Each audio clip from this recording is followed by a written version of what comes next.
Thanks for coming out on a rainy evening. Promises to be a good evening here. I'm pleased to introduce David Berman tonight. David Berman was born in Williamsburg, Virginia in 1967. He went to school at the University of Virginia and received an MFA degree from the University of Massachusetts in approximately 1995. He doesn't seem to know and we don't seem to know. Sometime around there. His first book, Actual Air, was published by Open City Books in 1999 to wide acclaim. I don't use that phrase loosely. With enthusiastic reviews in the New York Review of Books, Gentleman's Quarterly, Publishers Weekly, Spin, and many other magazines. My own memory of David is rather vague. He was a ghost-like figure who rarely spoke. And yet, in workshop, there would be these poems before me by one David Berman, and they would be perfect. I didn't want to change a word of them. And I would look up stunned, and the sphinx of a ghost would be staring off into space, and I couldn't tell if he had even written them or just willed them to materialize to taunt me.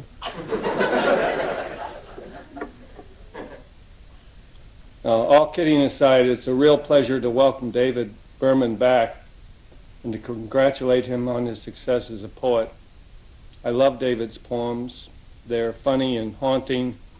There's always some knot of logic to them that makes their world seem real and even heartbreaking. I hope you'll forgive me, David, for quoting Billy Collins here.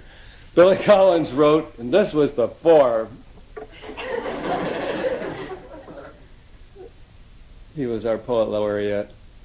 David Berman possesses the most engrossing new poetic voice I have heard in many years of hard listening. When I first read him, I thought, so this is the voice I have been waiting so long to hear, a voice I wish in some of the poems were mine. Any reader who turns into his snappy, offbeat meditations is in for a steady infusion of surprises and delights.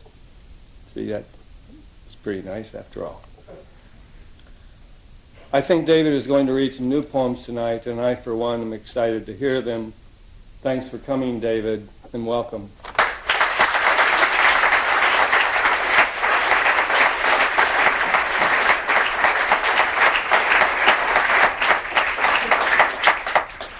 Thank you very much. Thanks, Jim.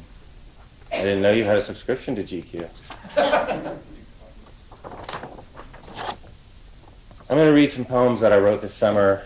Never read them before, and haven't read them in a week.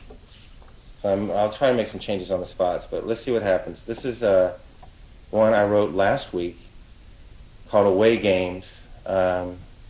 Sometimes, you're writing and you're reading, of course, at the same time. And this is one example of where I think two books. I was reading, how do you pronounce it, Knut Hamsun? I was reading Mysteries by him, and I was also reading, which is like The Jerk set in a 19th century Norwegian fishing village. And then I was reading a Don Powell novel at the same time, which is like a bitchy New York City novel from the 1930s. And it wasn't until after I wrote it that I thought maybe that both of them had made it in somehow, but it's called Away Games, and this is how it goes. So often it's the unhappy little sounds city dwellers make when they're waiting in line that sends a man into these green and black mountain towns, where it's always January inside the furniture, and even the life of a mushroom can be classified as a performance to the steady minds that train in frozen parlors until they're finally able to recall each momentary phase of a candle flame as a distinct historical object. Unlike the larger urban areas where saxophone solos appear as often and unexpectedly as the devil in Polish fiction, And one's upstairs neighbor so commonly publishes a personal newsletter headlined, "Fighting to get started tonight about 8 p.m." These little towns have no bothersome folklore, no special customs, and no traditional songs, unless you count the creak of adjoining matter. These are places where people treat each other with respect. No one pressures anyone else to dance, offers unwanted magazine tips on caring for the swamp flower of materialism, or tries to say hello to you through a mouthful of blood. The oldest downtown shops are really just caves at the base of the mountain where one can buy various lotions for the treatment of bankruptcy and divorce, or find a barbershop whose proprietor gladly carves each customer's hair to look exactly like his own.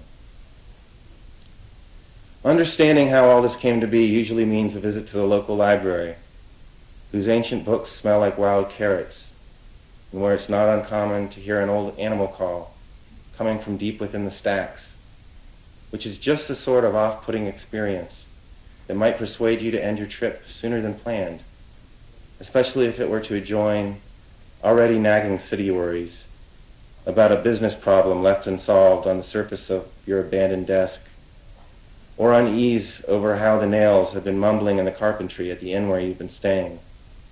And so it's not until you've packed your bags, changed your return ticket, and are rolling backwards through the train yard that you finally have a chance to wonder how you'll explain your strange new haircut to the others at the office Monday morning, or ever shake off that image of chicken blood sparkling on a stump. The Old Next. This is a poem where I hadn't written a poem for a while, sitting down to write a poem. You got to write a poem about writing about poems. So, in the morning you get there. Okay, here it goes, The Old Next. The situation is blood work, mister. Sitting at a desk in the morning, watching the sun turn in the spokes of a fruit tree, I'm chanting composition, horseshit, magic as a backbeat to the wide and sorrowful mystery. I am constantly wanting myself to realize something, to regard this crisscrossing severalness with untold wads of concentration, and hear what the fourth mind says to the third, when anvils of sunlight fall through high gymnasium windows onto a bust of Fichte sculpted out of cat food. Something you know is right because it looks good written down. Like a two-headed pig named Reflections, or deep showbirds launched in basic game light, a wig and a service revolver, a small mountain flower, and all the luck in the world.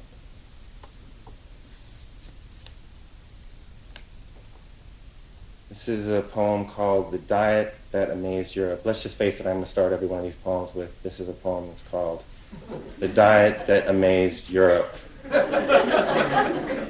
It's my corporate corruption poem.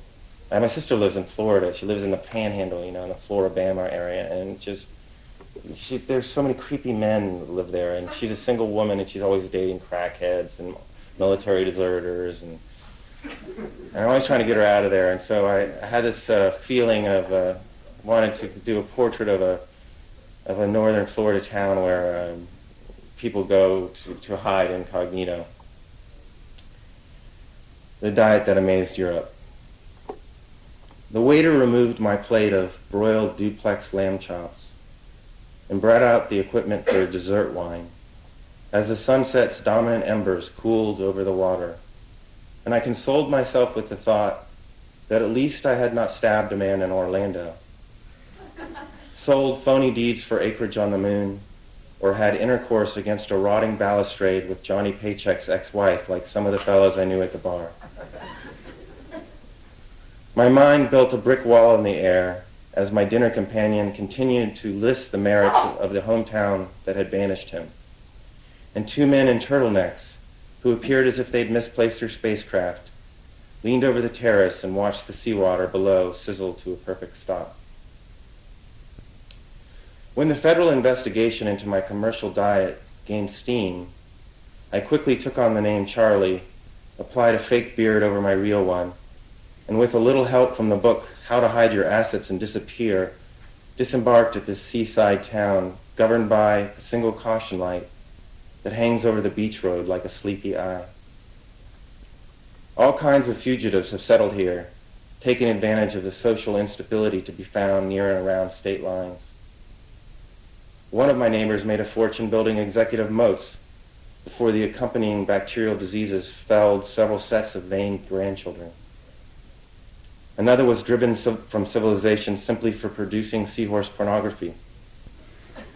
From my table, I could wave to any number of tax cheats, inside traders, plagiarists, racketeers, and embezzlers, each mauled by his or her own daydreams, and if lucky, deposited here with a good sum of money and loose plans to follow summer all around the world.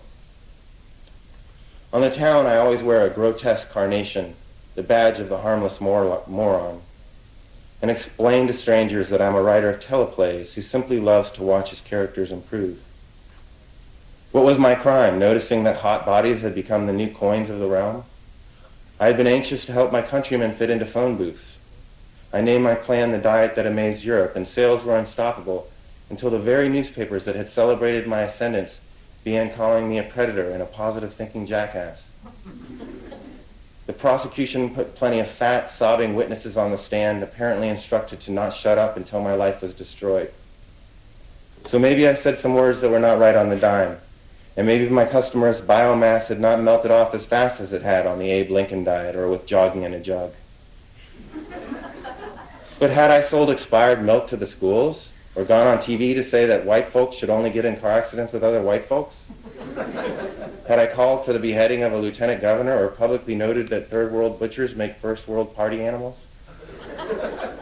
I had done none of those things, and yet there I sat, trapped in some overweight plaintiff's version of Far Away, looking like a man who, having walked out of a Father's Day sale circular, cannot shake the terrible feeling that he's being chased down the road by a huge electronic buffalo. Stars glittered in the sky like midnight publicity, and my dinner companion leaned into his explanation of how tennis courts are graphs of atheism. The people at the bar were feeling hilarious, and as I took my scotch and made my way through the long-haired men and short-haired women, I reminded myself that I had enough money to live on for 7 years. I would find a way, hadn't I always? After all, I hadn't been caught dunking foreign tourists in the pool, or crippled other men with powerful and arbitrary high fives. Had I built an arena for crushing employee suggestions, or walked around with my balls in a sort of wheelbarrow? No, I had done none of those things. I took the marble beach stairs and walked across the sand, straight into the ocean, like a man in a teleplay, coaxed by circumstances to the very edge of the world. I stood waist-deep in the cold seawater, breathing in the smell of jet exhaust and coconuts, wondering if I might have underestimated eternity, until a huge wave came out of nowhere and knocked my drink out of my hand.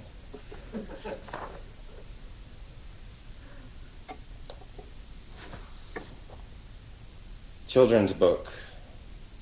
My children's book will commence with a moment of remarkable traction when a semicircle of eyeshadow cannons, 2 work dog musketeers drafted from the realm of functional unwanted, and an adolescent clerk with the ghost of his father living inside his haircut, meet up in the misty borderlands at the climax of authorial impairment for a journey deep into the tiebreakers. Like the wigs of continental congressmen, the clouds in my children's book will hang over a housing development called Scotland Groyne, whose residents will suffer from an insomnia caused by the wearing of top hats, greatly complicated by random explosions coming every few pages from a nearby paper bag factory.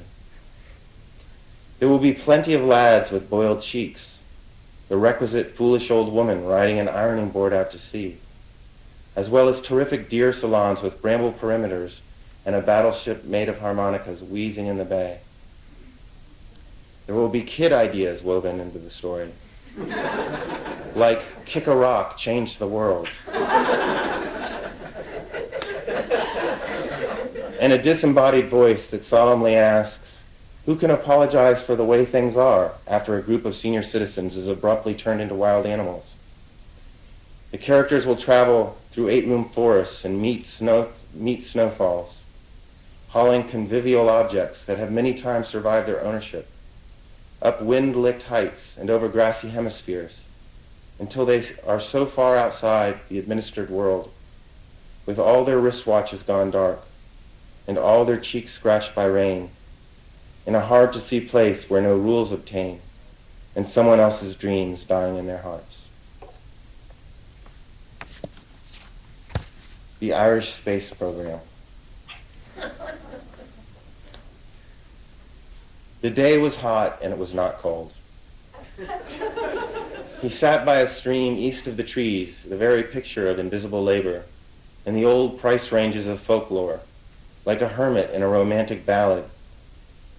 I guessed him dreaming of unnoticed things or unnoticed aspects of noticed things, in that meadow whose fundamental beauty was commensurate with its uselessness, as so often was, the case.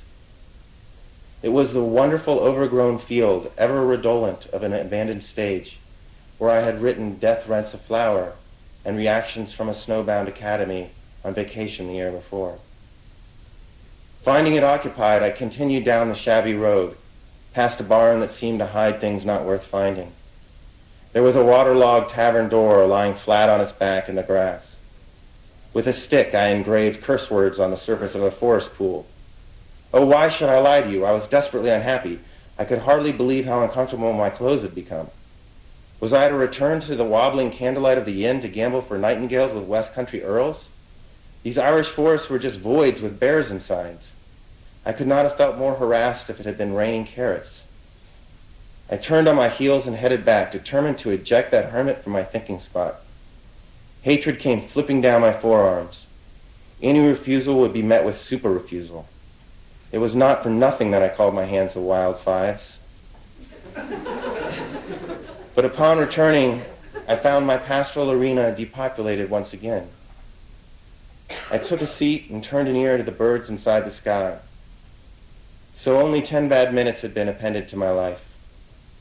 Leaves fell in soft corkscrews. A lone rabbit hopped by. The day was hot and it was not cold. This is a poem I actually started writing when, however many years ago I was here, 7 years ago, I wrote and wrote a couple lines of it, and then I just finished it this week in preparation for this. So let's see if we can do it. It's called Late Homework.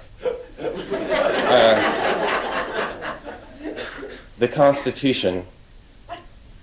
My family had lived in Nevada for 5 generations, and when the dust finally settled on our traces, all that remained was an impossible nickname to live down. My folks met up in the 60s, both caught up in the phrase craze, and active participants in the street peddler revival that had all of adult America up in arms at the time. Dad was in a garage band that had scored a minor regional hit with South Central Nevada Woman. Mom made extra money sewing miniskirts from Volkswagen van window curtains and attended to an elderly goldfish named Gay Rights. It's funny how my childhood memories are all scotched by the lens flare that was such a big part of 1970s cinematography. I remember my father's deep fascination with the unlikely, how he coached a team of infant bodybuilders and built ant farms with inspirational LED subtitles running across the base. Both of them loved auctions for the way they combined shopping and gambling, and firmly believed that the back pain they both suffered was a message from God that only heavy painkillers could decode. Of course they had friends, Mrs. Something next door, I can't remember her name, and never really got a good look at her face as there was usually a glass of white wine in the way. But she and Mom shared the same psychoanalyst and made a practice of leaving each other notes in the couch cushions. Dad was an exceedingly cheerful man, even found falling down accidentally to be an agreeable experience. He wore sweatsuits topped with wide neckties, and most nights lifted me onto his knee to read fairy tales from the 1950s, featuring winsome animals that cried teardrops the size of dinner rolls. When sister left for college, my parents converted her bedroom into guest quarters. She never forgave them for that. I'd take a jug of orange drink and a goblet in there to draw portraits of Frankenstein, skim my mother's novels for paragraphs of intercourse, and practice cussing. Oh my God. I don't think I have the end of this poem. It finishes really good. Oh no. Well, can we move on? It has a sad ending.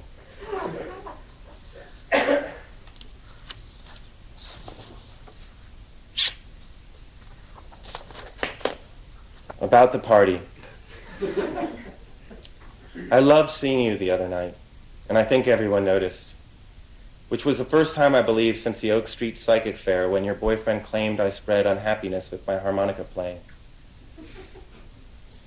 People see each other all the time, and they can't always figure out how to act. So it often seems as if the dandelions growing silently behind the high school are the only truly outstanding reaction to existence. And perhaps because I thought I had no argument with the world, until the backyard mosquitoes started penalizing my hands, and Wayne of Wayne's Hair Systems and Jimmy Food Hill wouldn't let me speak to you. It came as such a horrible shock to notice. You looked so damn beautiful beneath Bob's silver maples that I about shit my heart out.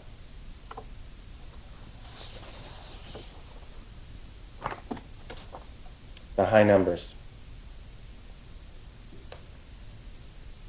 I liked to fall asleep to the sound of the dishwasher pounding itself, as I was into a certain amount of Andrew Jackson worship at that age, and knew I needed time alone to unschool the rainbow dumbness in my heart if I was ever to gain possession over my own storyline and perish in the badass world historical death that I dreamed of. Like other young men, I dreamed of perfect fighting on leagues of clover, of hunting naked and terrified school teachers on the mesas of western states that looked like empty calendar squares in the beat-up road atlas where I sketched my pitiless campaigns. Sometimes, falling asleep with the atlas on my chest, I dreamed I'd been buried alive and calmly tunneled down through the earth towards my beloved Chinese food. I feared nothing, leastwise the filmic zombies and Egyptian mummies who looked like they'd just bump into you if you stopped running from them. My bedroom drapes were like two mathematicians at work on the same problem, and I remember lying beneath them, counting to 100 for the first time, knowing that soon I would be able to keep going without stopping. I imagined that as an adult I would count into the very high numbers, leaving the rest of civilization behind to bitch about traffic as if they were not a part of it. I would single-handedly repopularize the wishbone formation, storm the beaches of Waikiki with my hard-bitten legion of Hawaiian secessionists, or if nothing else, control horrible CIA lions from a remote location with a joystick.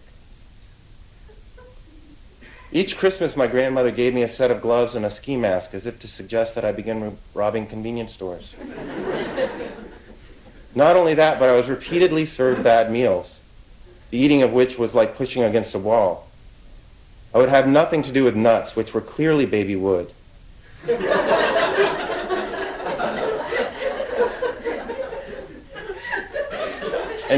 And shuddered at the sight of the cornucopias and Thanksgiving illustrations, which reminded me of the tunnels in space from which I was certain stepfathers emerged. I tried to regard most of these procedures with equanimity. After all, this was probably the world, and it looked like those who were already here had been testing life on themselves for years. That they had placed confusion on a pedestal, screwed themselves by worshiping the impenetrable, and then lamely tried to broker a love and loyalty clause into the deal as a gesture of further abdication was no business of mine. I know what you're thinking. People should file their childhood under W for who cares. But ease off, friend, for the mind must attend to the things it is just beginning to understand, like how it could grow up to be the soft, ineffectual synthesis of untold compromises that I am today. The operations manager of a small business, that makes water sweaters for winter swimming. A man who tosses off sentences like the key to the liquor cabinet's underneath the fern and wonders and worries about outliving the actuarial tables. Sometimes when I can't sleep and I'm out for a walk, the old fierceness rises up inside me and I say, I believe I can show this town something. But it always crumbles under the knowledge that all of us are existing at the mercy of tomorrow, stumbling forward under the weight of our individual lives, and the fear just leaves me gasping. I'm just going to read one more. This is, I want to thank everybody for coming. It means a lot to me, and it's weird right now. Shadow of World War III. Take care of yourselves. My life at home during banking hours.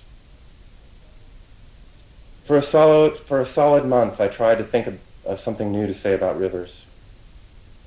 I called the newspaper to find out how many horses were left on Earth, and numbly watched mosquitoes swarm over a pile of high-heeled shoes, while my parallel collies hunted in the corners.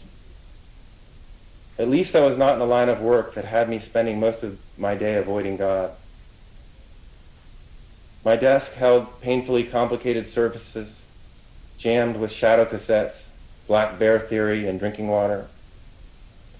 There was the occult sadness in a name like Jesse Winchester, and the wind howling on the answering machine when I returned home from daydreaming in a margarita shop. All the blessings and counter-blessings that moved in my mind like FM waves from a butter churn, and granted me the sight of parallel collies standing on a hilltop, and the rain falling on the United States, while it wonders, what is the United States? I used to sing a song that went, no more springs, no more summers, no more falls. I believed I was nearing the morning when nettles would pour from the shower head, when I would be ripped out of the world for recasting the blues in plastic. I thought I would break where I'd been bent, that I would lose the game inside the game. But that has not happened, and now I don't expect it ever will. Thanks a lot. Bye.